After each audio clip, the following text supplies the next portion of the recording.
बिस्मिल्लाहिर्रहमानिर्रहीम। अज़ीज़ तुलबा, हमारी आज की discussion hexagonal close pack structure के बारे में है। इस लेक्चर में हम दो चीज़ें जो हैं वो बुनियादी तौर पर डिस्कस करेंगे कि हेक्सागोनल क्लोज पैक स्ट्रक्चर में जो लेटेस्ट पैरामीटर होते हैं ए और सी से हम उसे डिनोट करते हैं, उसके दरमियान क्या आपस का रिलेशनशिप है, क्या ताल्लुक़ बनता है। और दूसरी चीज़ हम ये देखेंगे कि हेक्सागोनल क्लोज पैक स्ट्रक्चर का जो आपके पास केस है, इसमें पैकिंग फ्रैक्शन कितनी आती है। तो आइए शुरू करते हैं। तो सबसे पहले हम अपने प्रीवियस लेक्चर की समरी को देखते हैं। सो प्रीवियस 2 लेक्चर्स में हमने सिंपल क्रिस्टल स्ट्रक्चर्स को डिस्कस किया है। तो सिंपल क्रिस्टल स्ट्रक्चर की पहली जो कैटेगरी थी, उसमें आपने डिस्कस किया था कि लूज पैक स्ट्रक्चर यानी सिंपल क्यूब किस तरह से फॉर्म होता है, उसके डिफरेंट जो क्रिस्टलोग्राफिक पैरामीटर्स हैं वो कैसे फाइंड आउट किए जा सकते हैं। बॉडी सेंटर्ड क्यूबिक को डिस्कस किया था कि इसको कैसे बनाया जा सकता है, इसके डिफरेंट पैरामीटर कैसे कैलकुलेट किए जा सकते हैं, इसकी पैकिंग फ्रैक्शन कैलकुलेट की थी। लास्ट लेक्चर में हमने जो है फेस सेंटर्ड क्यूबिक के बारे में डिटेल में स्टडी किया था, इसके डिफरेंट पैरामीटर्स फाइंड आउट किए थे और इसके लिए पैकिंग फ्रैक्शन फाइंड की थी। और इसकी वैल्यू प्रीवियस जो दोनों केसेस थे, सिंपल क्यूब के और बॉडी सेंटर्ड क्यूब के, दोनों से ज़्यादा थी, यानी 74% स्पेस इसमें ऑक्युपाइड थी। 26 जो है वो एम्प्टी स्पेस थी, अनऑक्युपाइड स्पेस थी। तो इसलिए as compare to other two cubic structure, face centred cubic को हमने क्लोजेस्ट पैक स्ट्रक्चर्स के अंदर जो है वो शामिल किया था। इसके साथ ही हमने थोड़ा सा इंट्रोडक्शन किया था हेक्सागोनल क्लोज पैक स्ट्रक्चर का, जिसको आपकी आसानी के लिए मैं एक बार जो है वो रिवाइज भी कर देता हूँ। तो कुछ स्लाइड्स मैंने कल के लेक्चर से भी ऐड की हैं। तो ये हमारे पास बुनियादी यूनिट सेल है हेक्सागोनल क्लोज पैक स्ट्रक्चर का, जिसके कॉर्नर पे एक एक एटम मौजूद है, जिसकी टॉप और बॉटम पे जो बेस है उसके सेंटर में एक एक एटम मौजूद है, और दोनों जो टॉप और बॉटम लेयर हैं उसके दरमियान में 3 एटम्स बॉडी के अंदर मौजूद हैं। ठीक है, तो ये इसकी कॉन्फ़िगरेशन थी। इसके डिफरेंट फॉर्म्स जो हैं वो आपको स्क्रीन पे नज़र आ रही हैं। ठीक है, तो इसमें ये भी पता चलता है कि इस एटम की कंट्रीब्यूशन कितनी है। तो सेंटर लेयर के 3 जो एटम है उसकी 100% कंट्रीब्यूशन है, और जो कॉर्नर के एटम है उसकी 1/6 कंट्रीब्यूशन है। 12 कॉर्नर हैं, 1/6 कंट्रीब्यूशन है। तो 12 मल्टीप्लाई बाय 1/6 करके आप ओवरऑल कंट्रीब्यूशन निकाल सकते हैं, जो कि 2 एटम्स होंगी, राइट। और बेस के 2 एटम्स हैं, हर एक की कंट्रीब्यूशन 1/2 है। सो यहाँ से आपके पास ओवरऑल जो है वो 1 एटम आएगा। तो इस तरह हम इस नतीजे पे पहुँचे थे कि इसमें 6 एटम्स जो हैं वो मौजूद होते हैं, effective number of atoms unit cell के अंदर। स्टैकिंग सीक्वेंस की बात हमने की थी कि अगर क्लोजेस्ट पैक प्लेन यानी 1-1-1 प्लेन को लेके अगर आप हेक्सागोनल स्ट्रक्चर को बनाना चाहते हैं, तो इसमें जो स्टैकिंग सीक्वेंस है वो बनती है A B A B A B. ठीक है, हर थर्ड लेयर जो है वो फर्स्ट लेयर के इक्वलेंट होती है। ठीक है, सो ये एक सीक्वेंस पाया जाता है। अगर ये सीक्वेंस किसी जगह पे ब्रेक हो जाए तो हम कहते हैं कि इस स्ट्रक्चर के अंदर स्टैकिंग फॉल्ट पाया जाता है। ठीक है, तो एफसीसी के केस में हमने कहा था कि स्टैकिंग सीक्वेंस बनती है A B C A B C A B C. ठीक है, तो थर्ड लेयर की जो साइट है एफसीसी में और है, और एचसीपी यानी हेक्सागोनल क्लोज पैक स्ट्रक्चर में डिफरेंट है। ठीक हो गया। तो अब आप देखें, जो ग्रीन लेयर है इसमें जो साइट्स ऑक्युपाइड हैं ये एचसीपी साइट कहलाती हैं, और जो अनऑक्युपाइड हैं जैसे ये वाइट स्पेस, अगर आप मेरे कर्सर को देखें, सो ये एफसीसी साइट कहलाती हैं। ये जो अनऑक्युपाइड स्पेसेस हैं ये एफसीसी साइट्स कहलाती हैं, और ये जिनके ऊपर आपने ये पर्पल एटम जो है वो प्लेस कर दिया है ये एचसीपी साइट्स कहलाती हैं। ठीक है, सो क्लियर स्टैकिंग सीक्वेंस के अंदर डिफरेंस मौजूद है। एफसीसी में स्टैकिंग सीक्वेंस बनती है A B C A B C A B C, और एचसीपी में स्टैकिंग सीक्वेंस बनती है A B A B A B, यानी हर थर्ड लेयर रेपिटेशन है फर्स्ट लेयर की। ठीक है, and so on.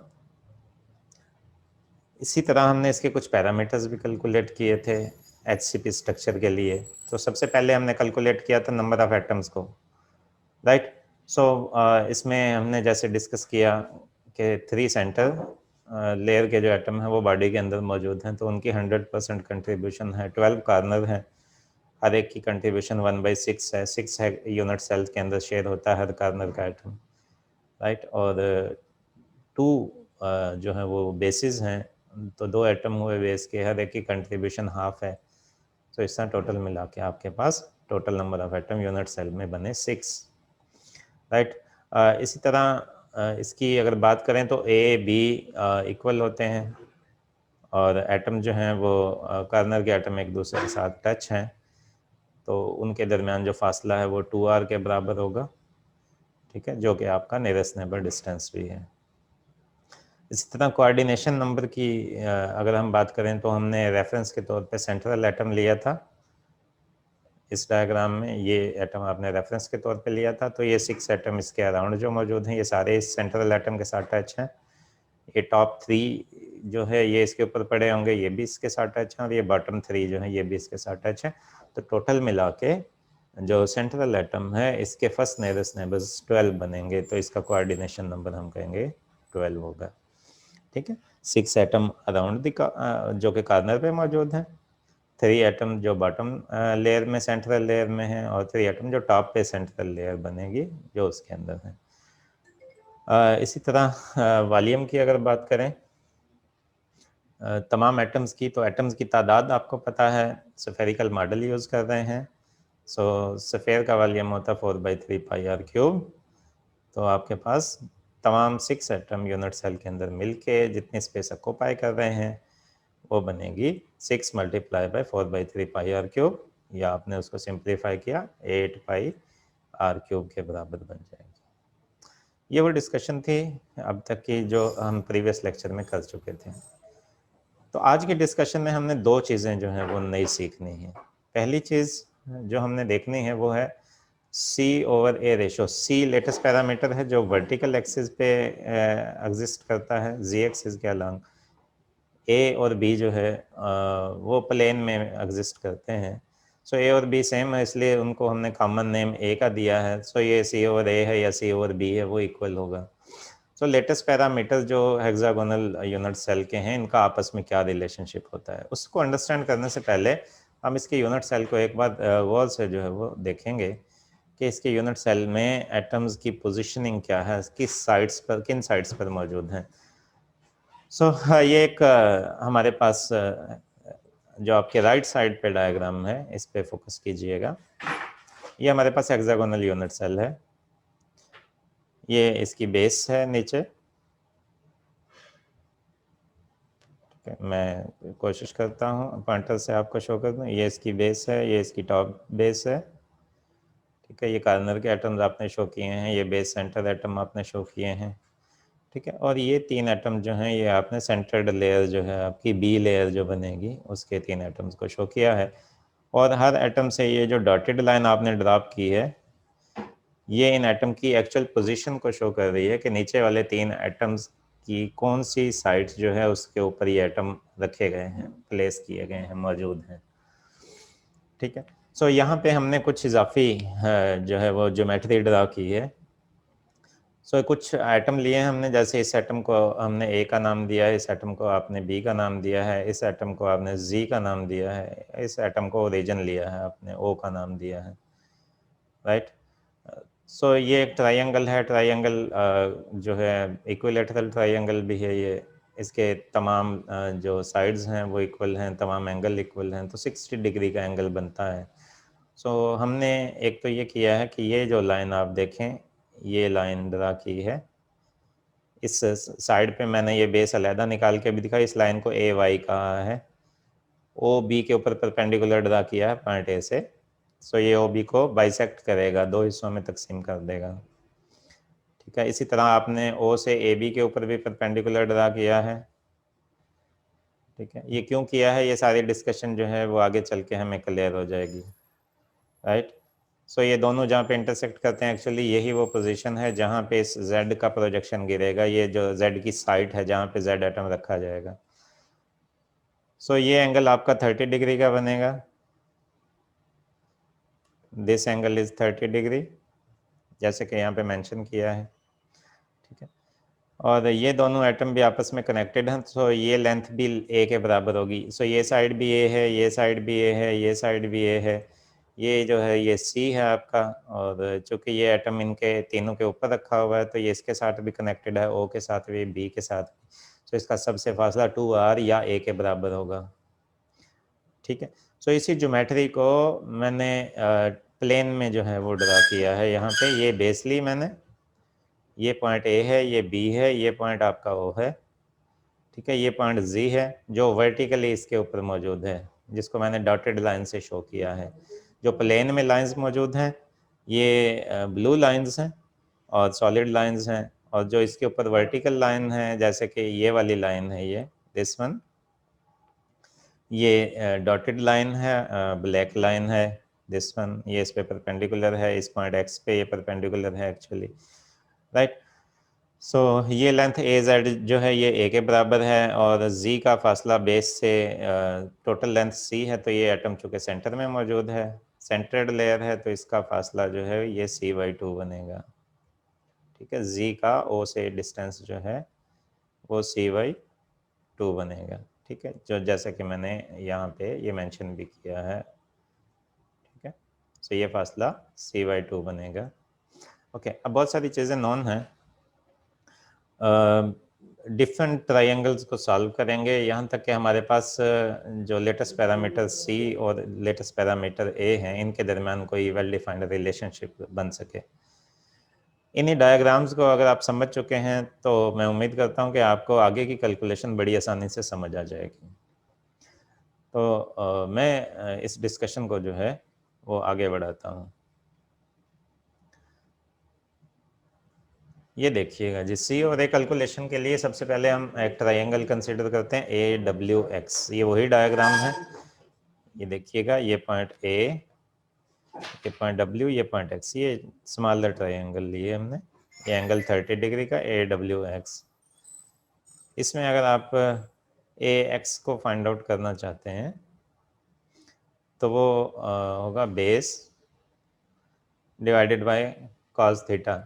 So base है आपकी AW, राइट, और एंगल 30 डिग्री का है, so AX is equal to AW over cos 30 degree. अब AW जो है ये AB का हाफ है, तो AB की लेंथ A है, तो ये बन जाएगा A/2, राइट। cos 30 की वैल्यू √3/2 होती है, जो कि ये डिनोमिनेटर में था, तो हमने इसको उल्टा करके लिख दिया, इन्वर्स लेके लिख दिया, 2/√3, 2 से 2 कैंसिल हो गया, AX की वैल्यू आ गई आपके पास A/√3, ठीक है। एक्चुअली AX की वैल्यू आप निकालना चाहते हैं ताकि आप AXZ ट्रायंगल को सॉल्व कर सकें, ठीक है। तो आप देखिएगा, अब ट्रायंगल AZX पे आते हैं, जो कि ये AZX, ये भी एक राइट एंगल ट्रायंगल है।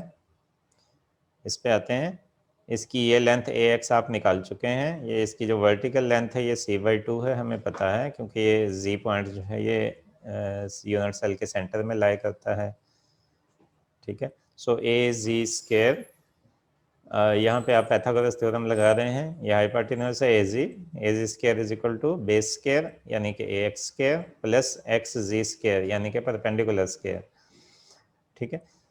सो AZ, चूँकि ये दोनों एटम कनेक्टेड हैं, जो एटम पॉइंट ए पे मौजूद है, जो एटम पॉइंट जी पे मौजूद है, तो ये तो लेटेस्ट पैरामीटर ए के बराबर है।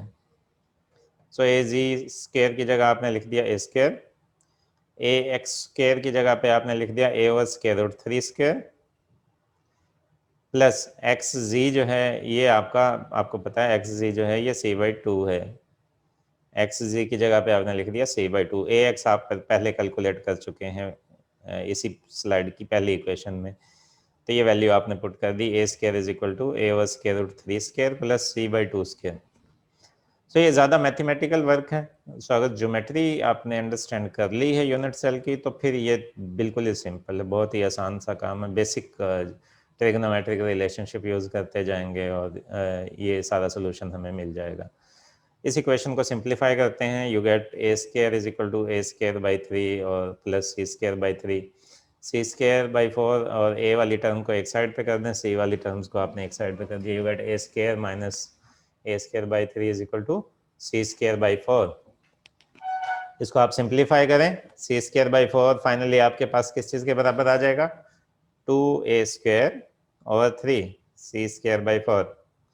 आपको c ओवर a चाहिए है, तो आप a स्केयर को जो है वो c स्केयर से डिवाइड कर दें, तो ये बनेगा सी स्केयर और a square is equal to 8/3। ये 4 इधर आएगा तो ये 2 से मल्टीप्लाई होगा, 8 डिनोमिनेटर में 3 पहले से मौजूद है, a स्केयर जो है वो लेफ्ट हैंड साइड पे आके डिवाइड हो गया, सी स्केयर और a square is equal to 8/3। ठीक है, ओके, दोनों साइड पे स्केयर रूट ले लें, c ओवर a आ जाएगा स्केयर रूट 8/3, या इसको सॉल्व कर लें तो ये बन जाएगा c over a is equal to 1.633। Look at this relation, ये एक कांस्टेंट वैल्यू आई है, c over a hexagonal unit cell के अंदर, हेक्सागोन एससीपी सिस्टम के अंदर c ओवर a रेशो जो है ये फिक्स है। यानी अगर आपके पास लेटेस्ट पैरामीटर a हो तो आप c की वैल्यू निकाल सकते हैं, c हो तो आप उससे a की वैल्यू को कैलकुलेट कर सकते हैं। इनके दरमियान एक वेल डिफाइंड रिलेशनशिप मौजूद नहीं है।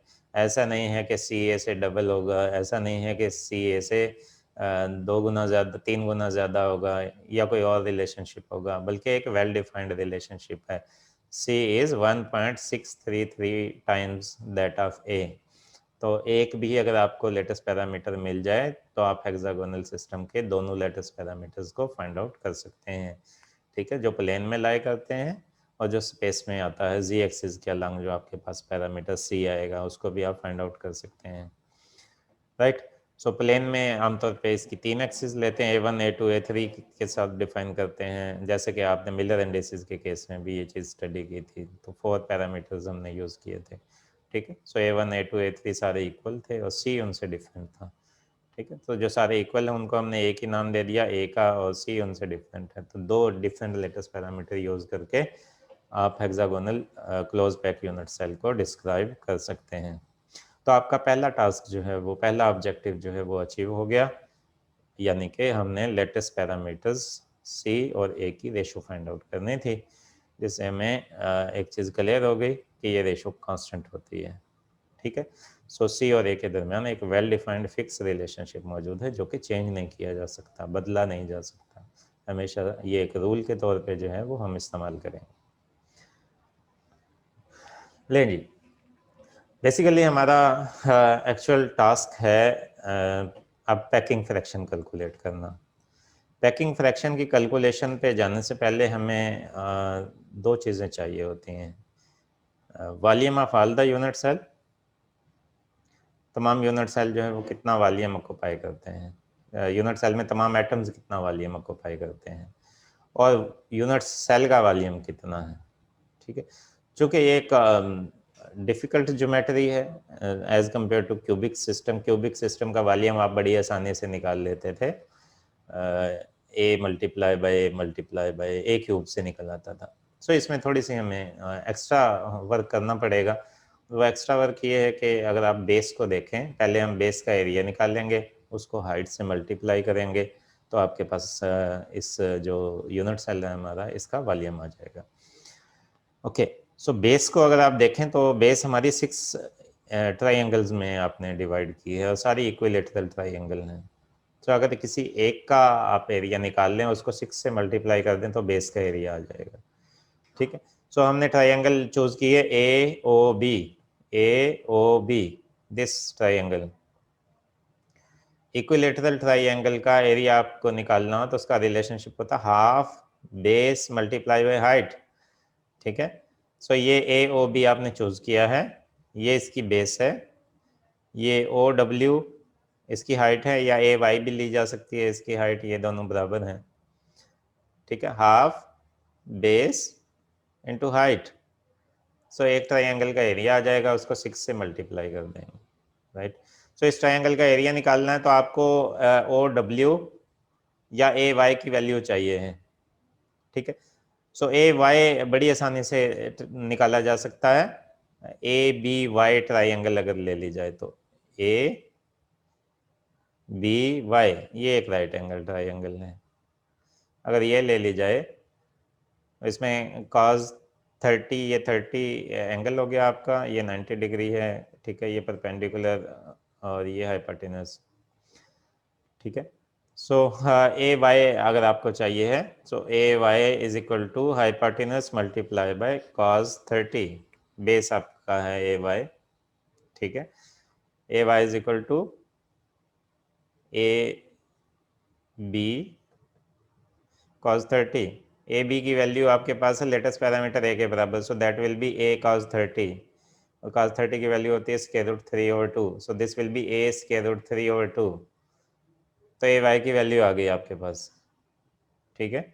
बेस आपको पता है फिक्स है, ए है, बेस की वैल्यू हम पहले से जानते हैं। सो ट्राइंगल का एरिया निकालें, triangle A O B is equal to half base, base कितनी है, ए के बराबर है, और हाइट कितनी है, ए स्क्वायर रूट 3/2, ये हमने अभी निकाली है, ए स्क्वायर रूट 3/2, राइट। सो इस ट्राइंगल का एरिया निकालें, ये ए इंटू ए स्क्वायर हो जाएगा, ए स्क्वायर स्क्वायर रूट 3 और 2 इंटू 2 4, ए स्क्वायर स्क्वायर रूट 3/4, राइट। ये ट्राइंगल का एरिया आ गया। हमारा नेक्स्ट टास्क है बेस का एरिया निकालना। सो बेस में ऐसे 6 ट्राइंगल्स हैं, तो 6 multiply by area of this triangle, ठीक है। सो इस रिजल्ट को आप 6 से मल्टीप्लाई कर दें, ये होगा 6 multiply by A square square root 3/4, right, A square square root 3/4, इसको सिंप्लीफाई कर लें, that will be 3 square root 3 A square by 2। So area of the base आ गया, ठीक है। अब हमारा अगला टारगेट है HCP यूनिट सेल का वॉल्यूम निकालना, तो अब सिंपली उसको हाइट से मल्टीप्लाई करना, हाइट कितनी है, C के बराबर है, ठीक है। सो ये जो आपका रिजल्ट आया है, इसको अगर हम हाइट से मल्टीप्लाई कर दें तो आपके पास यूनिट सेल का वॉल्यूम आ जाएगा, ठीक है। So area of the base multiply by height, volume of HCP unit cell, area of the base multiply by height of the unit cell, height of the unit cell ये C के बराबर है, ये हमने मेंशन भी किया है यहाँ पे, ये C के बराबर है, ये A के बराबर है, और ये जो है ये C के बराबर है, ठीक है। So 3 square root 3 A square by 2 area of the base है, इसको आपने C से मल्टीप्लाई कर दिया, so 3 square root 3 A square C by 2, आपके पास यूनिट सेल का वॉल्यूम आ गया। जी, अब सारी चीज़ें हम कैलकुलेट कर चुके हैं, अब हमें सिंपली पैकिंग फ्रैक्शन कैलकुलेट करनी है, हमारा आखिरी ऑब्जेक्टिव है, आखिरी टास्क है कैलकुलेशंस फॉर पैकिंग फ्रैक्शन। जो जो चीज़ें चाहिए हैं मैंने दोबारा से भी यहाँ पे मेंशन की हैं। सबसे पहले आपको चाहिए नंबर ऑफ एटम्स कितने हैं, ताकि आप तमाम एटम्स जितनी स्पेस ऑक्यूपाई करते हैं, जितना वॉल्यूम ऑक्यूपाई करते हैं यूनिट सेल में, वो निकाल सकें। सो 6 एटम है आपके पास, ठीक है, इसको हम पहले डिस्कस कर चुके हैं। 6 एटम्स हैं हमारे पास।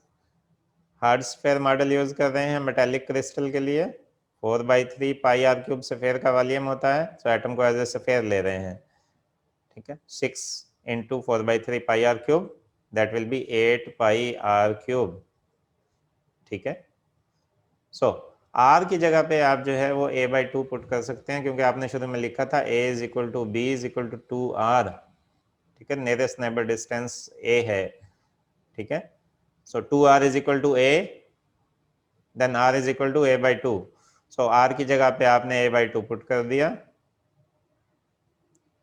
8 पाई a/2 क्यूब, इसको सिंप्लीफाई कर लें, that will B pi a cube, ये पाई a क्यूब के बराबर आपके पास आ जाएगा, ठीक है। ये a क्यूब और ये 8 बनेगा, 8 से 8 कैंसिल हो जाएगा, that will B pi a cube. लें जी, अब दोनों वॉल्यूम आपके पास क्लियरली मौजूद हैं, अब सिंपली आपने इनकी रेशो लेनी है। पैकिंग फ्रैक्शन आपने फाइंड आउट करनी है, इसका फार्मूला है volume occupied by all the atoms in the unit cell to that of ratio of volume occupied by all the atom in the unit cell to that of volume of the unit cell. So volume occupied by all the atom is pi a cube, and volume of the unit cell से divide करना है, so इसको आपने inverse करके लिखा 2/3 square root 3 a square c, ठीक है। तो इसको आपने इन्वर्स करके लिखा है, उलट के लिखा है, इसका रेसिप्रोकल लेके लिखा है इसको, ठीक है। अब सिंपली आपने इसको सिंप्लीफाई करना है, ये ए स्क्वायर जो है यहाँ से ए स्क्वायर को कैंसिल कर देगा, यहाँ ए बचेगा, ये सी पहले से मौजूद है, ठीक है, so you get 2 pi over 3 square root 3 into A by C. देखें ए और सी की एग्जैक्ट वैल्यू तो हमारे पास थी नहीं, लेकिन सी ओवर ए रेशो आपके पास मौजूद है। तो सी ओवर ए रेशो आपके पास है स्क्वायर रूट 8/3, तो आपको ए बाई सी चाहिए है, तो वो बन जाएगा स्क्वायर रूट 3/8। तो ए बाई सी की जगह पे आपने वो जो कांस्टेंट रेशो है वो पुट कर दी, स्क्वायर रूट 3/8, राइट। लें जी, स्क्वायर रूट 3 से स्क्वायर रूट 3 कैंसिल हो गया, ठीक है। तो इसको 8 को आप लिख सकते हैं 2 इंटू स्क्वायर रूट 2, सो 2 से 2 कैंसिल हो जाएगा। So you get pi over 3 under root 2, 3 square root 2। लें, पाई की वैल्यू पुट कर दें और इसको सिंप्लीफाई कर लें, यू विल गेट 0.74। ये आपके पास पैकिंग फ्रैक्शन है 0.74, out of 1 0.74 space is occupied, ठीक है। या परसेंटेज में आप इसको फाइंड आउट करना चाहें तो 0.74 को 100 से मल्टीप्लाई कर दें, यू विल गेट 74%। सो इससे हमें क्या पता चला कि हेक्सागोनल क्लोज पैक जो यूनिट सेल है उसकी 74% स्पेस जो है वो ऑक्युपाइड होती है, और 26% जो है वो अनऑक्युपाइड स्पेस होती है। सो ये वैल्यू एक्चुअली अगर हम थोड़ा सा अपने जहन को पीछे लेके जाएं तो हमने एफसीसी के लिए जो कैलकुलेट की थी वही है 74%, ठीक है। तो इसका मतलब ये हुआ कि एफसीसी और एचसीपी की पैकिंग फ्रैक्शन सेम है, 74% पैकिंग फ्रैक्शन है इनका। 74% जो टोटल स्पेस में से 74% ऑक्युपाइड होता है, फ्री स्पेसेस जस्ट 26% होती हैं। सो इसकी भी पैकिंग डेंसिटी वही है एग्जैक्टली जो एफसीसी की थी, इसीलिए एचसीपी को और एफसीसी को दोनों को क्लोजेस्ट पैक्ड स्ट्रक्चर्स कहा जाता है, ठीक है। तो इनकी जो पैकिंग डेंसिटी है वो ऑल अदर स्ट्रक्चर जो हमारे पास हैं उन सबसे ज़्यादा होती है, ठीक है। तो इनकी पैकिंग डेंसिटी ज़्यादा होती है, इनकी पैकिंग फ्रैक्शन ज़्यादा होती है, इसमें ऑक्युपाइड स्पेस ज़्यादा होती है, एटम एक दूसरे के करीब लाई करते हैं इसलिए वेकेंट स्पेसेस कम होती हैं, ठीक है जी। ये हमारी डिस्कशन थी हेक्सागोनल क्लोज पैक सिस्टम के बारे में। मैं उम्मीद करता हूँ कि आपको आज की डिस्कशन समझ आई होगी, आपने इससे कुछ नया सीखा होगा। इस लेक्चर को गौर से देखिएगा, बुक से भी पढ़िएगा, मैं उम्मीद करता हूँ कि आपको इसकी समझ आ जाएगी। फिर भी अगर आपको समझ ना आए तो आप मुझसे इसके क्वेश्चंस पूछ सकते हैं। आज के लिए यही थी हमारी डिस्कशन, इजाज़त दीजिए, अल्लाह हाफिज़। अब मैं आपको बेटा क्वेश्चन आंसर के लिए जो है वो टाइम देता हूँ। अगर किसी बच्चे के जहन में कोई क्वेश्चन हो तो आपके वॉल्यूम माइक्स ओपन है, आप क्वेश्चन पूछ सकते हैं। सर जी बेटा। सर जहाँ पे यूनिट सेल का वॉल्यूम फाइंड किया है वहाँ पे वो स्लाइड शो करें। जी बेटा, एक सेकेंड।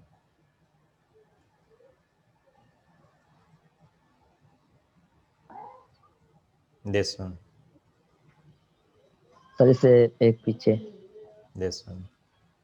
Yes sir. सर यहाँ पे ए वाई को परपेंडिकुलर कैसे लिया है, सॉरी हाइट कैसे ली है, मतलब कि जो ए वाई है या आपने हाइट कही है ना।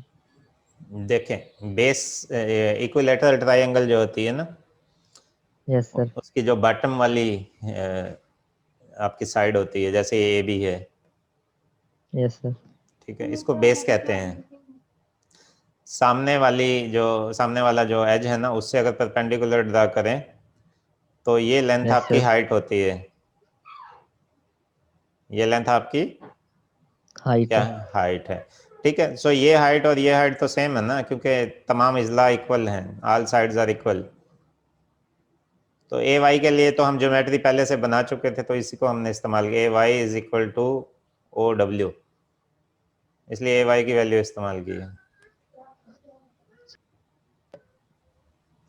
जी वैसे बेटा। है यहाँ पे ओ डब्ल्यू हाइट, और क्योंकि ये ए वाई के इक्वल बेटा है यहाँ इसलिए पे इसे भी हाइट। मैं बताता हूँ, ओ डब्ल्यू ए वाई और बी से अगर आप परपेंडिकुलर ड्रा करें, ये मेरा कर्सर देखें, ओ ए पे। ये सारे एक ही चीज़ है, देख रहे हैं मेरे कर्सर को। अगर आप यस बी से सर। परपेंडिकुलर ड्रा करें या ओ से करें या ए से करें, चूंकि तीनों साइड्स इक्वल है ना ट्रायंगल की, यस सर। ठीक है, तो ये तीनों जो परपेंडिकुलर्स होंगे ये भी सेम लेंथ के होंगे, ठीक। तो इनमें से किसी को भी इस्तेमाल कर सकते हैं आप। जी बेटा, जल्दी से कोई और क्वेश्चन हो? No sir. किसी के जहन में कोई क्वेश्चन हो आप पूछ सकते हैं, एफसीसी के बारे में हो या कोई सिंपल क्रिस्टल स्ट्रक्चर में से किसी के बारे में आपके जहन में कोई क्वेश्चन हो तो आप पूछ लें। कल वाला स्ट्रक्चरिंग सीक्वेंस की क्लियरली समझ नहीं आई वो। ए बी सी वाले की जी सर। या ए बी ए वाले की। ए बी ए ए बी ए वाले? वाले। ए बी ए वाला तो आज भी हमने डिस्कस किया है। तो दोनों ही रिवाइज कर दें उसमें ना वो। उसकी तो बेटा स्लाइड अभी मेरे पास नहीं है, तो ये स्लाइड में मौजूद है। देखें, पहली लेयर है ए, ग्रीन कलर से शो किया आपने, जी ठीक सर। है। दूसरी लेयर आपने पर्पल कलर से शो की है, ठीक है, जी सर। रेस्पॉन्ड में। अच्छा, इन दोनों के एटम की पोजीशन डिफरेंट है, ग्रीन की जी और पर्पल की, यस। ठीक है। अब आप ब्लैक सर्कल देखें, देख रहे हैं सर। वो जी जो। एग्जैक्ट ग्रीन के ऊपर आ गए। Yes sir. इसका मतलब ग्रीन लेयर रिपीट होगी इसके बाद।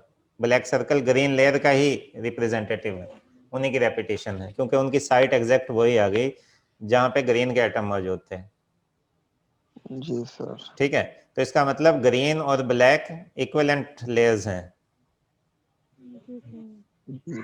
ठीक है, वो एक जैसी एटॉमिक साइट ऑक्युपाई कर रही हैं, ठीक है। Yes sir. इसकी जगह अगर आपके पास एफसीसी होता ना, तो ये स्पेसेस ऑक्युपाई होती, ये वाइट स्पेसेस, मेरे कर्सर पे देखें, मैं एक पॉइंट शो करूंगा, ये स्पेस ऑक्युपाई होती नेक्स्ट, ठीक है, या ये जी स्पेस ऑक्युपाई होती, दिस वन, जो अभी अनऑक्युपाइड है, जिन्हें हम एफसीसी साइट्स कहेंगे, ठीक है। Yes sir. तो वो ना ग्रीन के ऊपर है ये पॉइंट, ना पर्पल के ऊपर है, एक नई जगह है, थर्ड साइट है।